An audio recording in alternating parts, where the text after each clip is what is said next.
What if I told you that a poor boy, abandoned by society and rejected at birth, would grow up to become the man who changed the face of Christianity across Africa? What if I told you that this same man would one day stand before thousands, preach with such authority that presidents listened, and inspire a generation of ministers who would influence millions? His name was Benson Idahosa. Many call him the father of modern Pentecostalism in Africa. But his journey began with a shocking reality. At birth, many people believed he would never survive. Benson Andrew Idahosa was born on September 11, 1938, in Benin City, Nigeria. His birth was anything but ordinary. He was born weak and sickly. According to family accounts, some relatives believed he was too frail to live and that resources should not be wasted on him. But his mother refused to accept that fate. She protected her son and insisted that he would live. Years later, that fragile child would become one of the most influential Christian leaders Africa had ever seen. Growing up, Benson experienced extreme poverty. His family struggled daily, and there were times when even basic necessities were difficult to obtain. Education was a luxury many could not afford, and Benson often worked instead of attending school. As a result, he reached his teenage years with very little formal education and struggled to read. Imagine the frustration. A young man unable to fully access the opportunities that education provided. A future preacher who could barely read the Bible. Then everything changed. As a young man, Benson became seriously ill.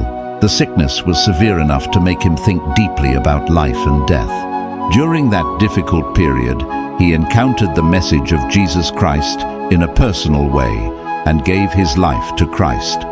From that moment, a fire was ignited inside him.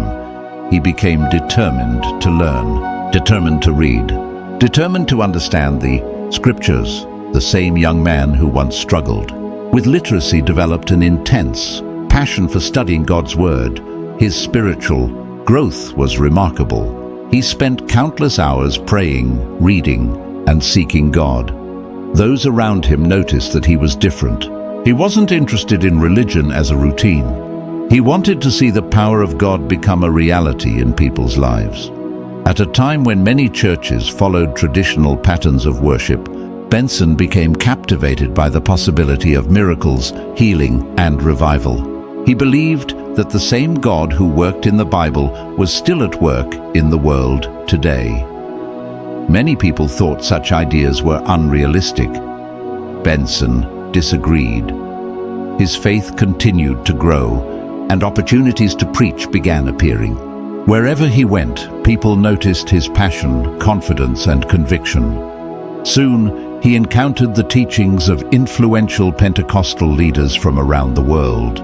Through books, ministry resources, and later travels abroad, he gained a broader vision of what ministry could accomplish. A significant turning point came when he traveled to the United States.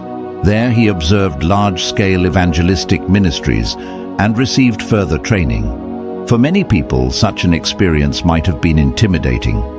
But Benson returned home with an even bigger vision. He believed Africa could experience spiritual revival on a massive scale.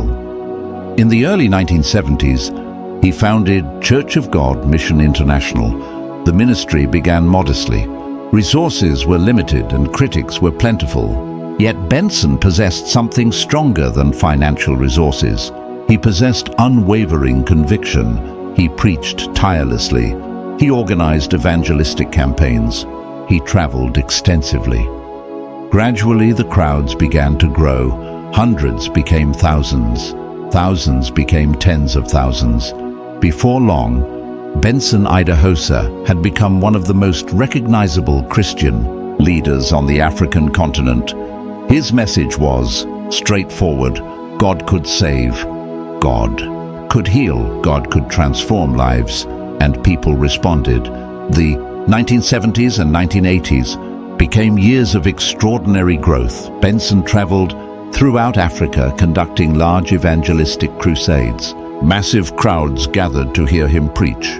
People came seeking hope, healing, and answers to life's challenges. Whether one accepted every testimony associated with his ministry or not, there was no denying his influence. Large numbers of people embraced Christianity. Churches multiplied. A new generation of African ministers emerged. The spiritual landscape of Africa was changing, and Benson Idahosa was one of the key figures. Driving that transformation, he also understood something that many others had not yet recognized. The future of communication would involve mass media. Long before many churches embraced television, Benson was already using it to reach people. Through television broadcasts, his message entered homes across Nigeria and beyond. Millions who never attended one of his crusades could still hear him preach. His influence expanded rapidly, yet perhaps his greatest achievement was not the crowds, the buildings, or the broadcasts. It was the people he inspired. Benson invested heavily in mentoring younger ministers. He encouraged leaders to dream bigger, believe boldly, and pursue excellence.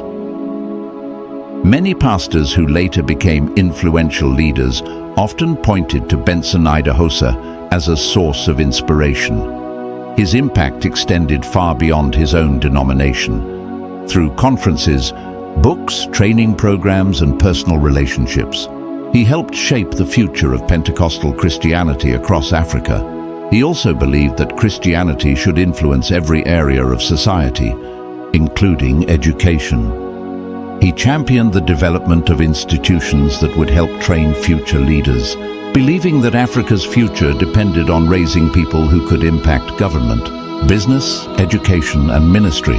By the late 1990s, Benson Idahosa had become a giant of African Christianity. His ministry had reached numerous nations. His influence had crossed continents. His message had touched millions of lives. Then, on March 12, 1998, he passed away at the age of 59. The news shocked many people around the world. Thousands mourned his death. Church leaders paid tribute to a man whose influence had transformed countless lives. But while Benson Idahosa's life ended, his legacy did not. Today, decades later, his influence can still be seen across Africa. It can be seen in thriving churches, it can be seen in evangelistic crusades, it can be seen in Christian television ministries, it can be seen in pastors and leaders who continue to preach with the bold faith he championed. Weak child who was not expected to survive became a continental voice. The boy who struggled with literacy became a renowned preacher. The young man from poverty became a symbol of possibility for millions.